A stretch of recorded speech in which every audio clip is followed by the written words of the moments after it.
यीशु मसीह के नाम में मैं आपका भक्ति वचन में स्वागत करता हूं। आज रोमियो तीसरे अध्याय का 5वां और आखिरी दिन है। यह पवित्र शास्त्र में अविश्वसनीय रूप से शक्तिशाली अध्याय है। रोमियो 3 अध्याय का अंत 27 आयत से शुरू होता है। मैं आपके लिए 31 आयत तक पढ़कर सुनाता हूं। तो घमंड करना कहां रहा, उसकी तो जगह ही नहीं। कौन सी व्यवस्था के कारण से? क्या कर्मों की व्यवस्था से? नहीं, वरन विश्वास की व्यवस्था के कारण।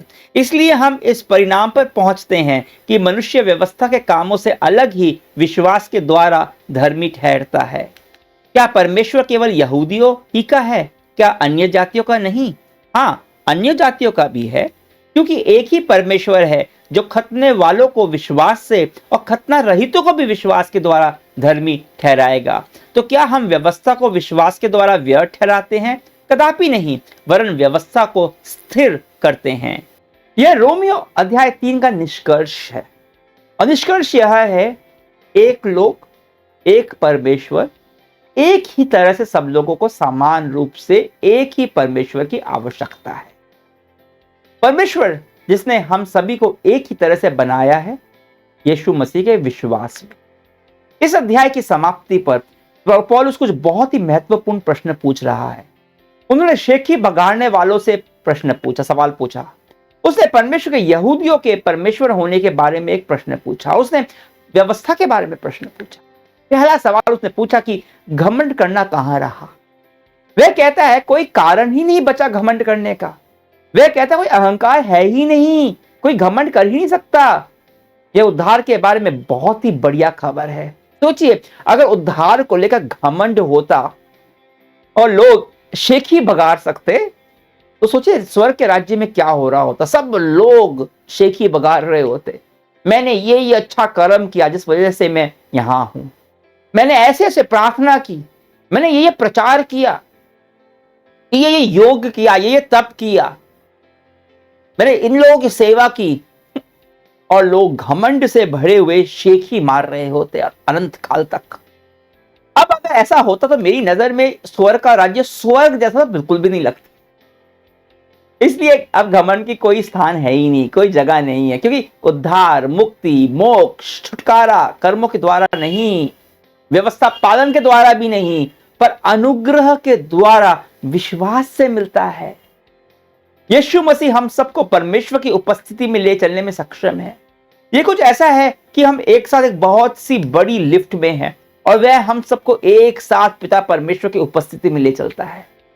वो हमें ले चलता है एक साथ, वह लेकर चलता है। हम एक साथ परमेश्वर की उपस्थिति में आने का अनुभव करते हैं, ऐसा कुछ जो हम खुद कभी नहीं कर सकते। तो किस बात का घमंड, किस बात का अहंकार रह जाता है।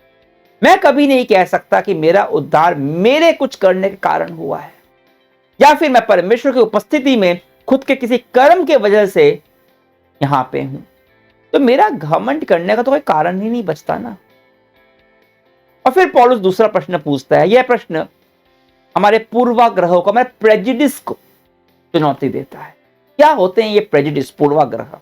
जब हम अपने को दूसरे से बेहतर समझते हैं और दूसरे को हीन नजरों से देखते हैं, क्योंकि वह अलग धर्म या आस्था से है, हो सकता है अन्य जाति से है, या फिर अन्य प्रांत से है, किसी और देश से है, हमसे अलग दिखता है, उसकी संस्कृति या सभ्यता हमसे अलग है।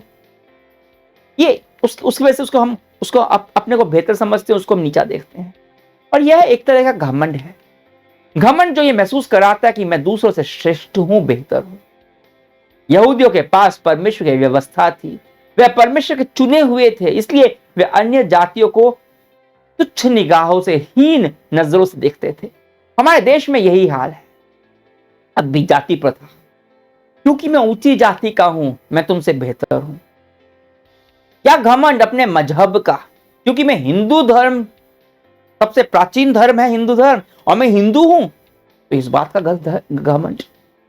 हम यीशु विश्वासियों में भी यह घमंड और पूर्वाग्रह काम करते हैं। हमें लगता है कि क्योंकि हम परमेश्वर के सच को जानते हैं, उसके उद्धार को जानते हैं, तो उससे दूसरों से बेहतर है। यह आत्मिक पूर्वाग्रह है। परमेश्वर केवल यहूदियों का परमेश्वर नहीं है, हिंदुओं का परमेश्वर भी है, मुसलमानों का परमेश्वर भी है, सिखों का परमेश्वर भी है।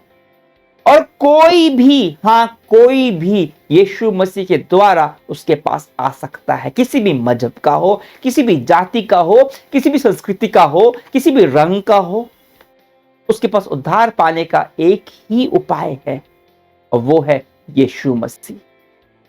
यीशु मसीह जो परमेश्वर का उद्धार है, उस पर विश्वास कर उद्धार पा सकता है कोई भी। और जब हम पूर्वाग्रह, प्रेजुडिस, आत्मिक घमंड को अपने जीवन में स्थान देते हैं तो हम परमेश्वर की प्रकृति को नकार रहे होते हैं। परमेश्वर की प्रकृति और गुण है कि सबसे समान प्रेम करना, कोई भी विशेष नहीं है। पर जब हम घमंड करते हैं तो उसकी प्रकृति को नकारते हैं। और तीसरा सवाल जो पौलुस पूछता है, क्या हम व्यवस्था को विश्वास के द्वारा व्यर्थ ठहराते हैं? क्या हम कहते हैं व्यवस्था कोई अर्थ नहीं है? इस बारे में हम आगे रोमियो की पुस्तक में और विस्तार में चर्चा करेंगे। पर पौलुस यहां कहता है कि जब हम विश्वास के द्वारा उद्धार पाकर धर्मी ठहराए जाते हैं तो हम व्यवस्था को व्यर्थ नहीं, व्यवस्था को स्थिर करते हैं। सवाल उठता है कैसे? क्योंकि अगर हम विश्वास के द्वारा धर्मी ठहराए गए हैं तो व्यवस्था का क्या लाभ? हमें नहीं भूलना चाहिए कि व्यवस्था परमेश्वर की पवित्रता का न्यूनतम मानक है, मिनिमम स्टैंडर्ड। व्यवस्था हमें पाप के बारे में अवगत कराती है। बिना व्यवस्था के हम कभी नहीं जान पाते कि हम पापी हैं। हम कभी नहीं जान पाते कि हम परमेश्वर के मानकों के स्टैंडर्ड को हम पूरा नहीं कर सकते, करने में असमर्थ है पूरी तरह से। हम खुद की चेष्टा से, खुद की कोशिशों से परमेश्वर की उपस्थिति में नहीं पहुंच सकते और इसलिए हमें एक उद्धारकर्ता की जरूरत है। व्यवस्था हमें यह बताती है कि पाप की मजदूरी केवल और केवल मृत्यु है और इस कारण हम जब अनंत मृत्यु के अधिकारी हैं। विश्वास पाप के लिए मृत्यु के सिद्धांत में भरोसे के द्वारा व्यवस्था को स्थिर करता है। यह कि परमेश्वर के साथ संबंध बनाने के लिए पहले पाप के लिए मरना पड़ेगा, मृत्यु आवश्यक है। परमेश्वर का चरित्र पाप की समस्या के समाधान की मांग करता है।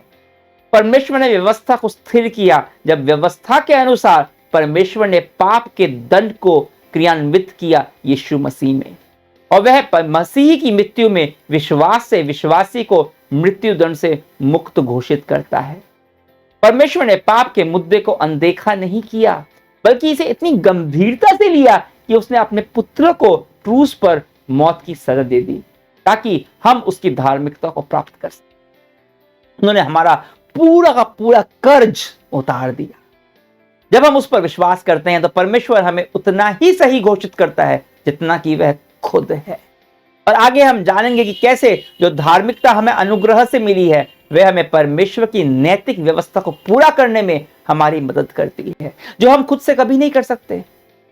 हम विश्वास द्वारा धर्मी घोषित हुए ताकि हम उसकी धार्मिकता के साथ एक पवित्र जीवन जी सकें। उसकी मदद से हम व्यवस्था में लिखे नैतिक मूल्यों को पूरा कर सके, अपनी चेष्टा से नहीं, डर कर नहीं, सहम कर नहीं, पर उसके अनुग्रह के द्वारा। और इस तरह विश्वास के द्वारा व्यवस्था व्यर्थ नहीं होती पर स्थिर होती है। तो पौलुस बता रहा है कि जिस तरह से व्यवस्था पर, धर्म पर घमंड करना, घमंड के कारण पूर्वाग्रहों से ग्रसित होकर खुद को दूसरों से बेहतर मानना, वैसे ही व्यवस्था को तुच्छ जानना भी गलत है। कई लोग हैं जो परमेश्वर के अनुग्रह के बिना व्यवस्था को पूरा करने की चेष्टा करते रहते हैं, और इसके विपरीत कुछ लोग हैं जो यह समझते हैं कि क्योंकि विश्वास द्वारा हम धर्मी ठहराए गए हैं इसलिए हमारे पास कुछ भी करने का लाइसेंस भी है। यह भी गलत है।